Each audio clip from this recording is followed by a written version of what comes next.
પાલનપુરના Abu Ahmedabad highway પર આવેલા પ્રખ્યાત સૂરમંદિર થિયેટરમાં રવિવારે એક મોટી દુર્ઘટના થતા રહી ગઈ છે. રવિવારની રજા હોવાના કારણે થિયેટર દર્શકોથી ખચાખચ ભરેલું હતું. તે દરમિયાન જ ચાલુ ફિલ્મમાં એકાએક હોલની છત તૂટી પડી હતી.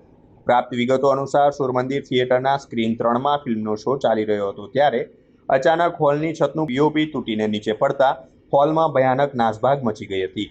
અચાનક થયેલા જોરદાર ધડાકા અને અવાજથી ડરી ગયેલા દર્શકો જીવ બચાવવા માટે દરવાજા તરફ દોડી નીકળ્યા હતા.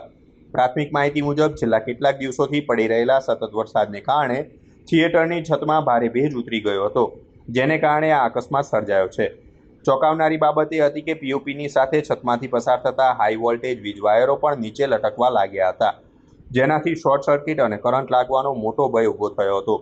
સૂરમંદિરના મેનેજર રાકેશભાઈએ જણાવ્યું હતું કે સામાન્ય ઘટના હતી. તરત જ બીજી સ્ક્રીનમાં તમામ દર્શકોને મૂવી દેખાડી હતી. કોઈ જાનહાનિ કે નુકસાન થયું નથી.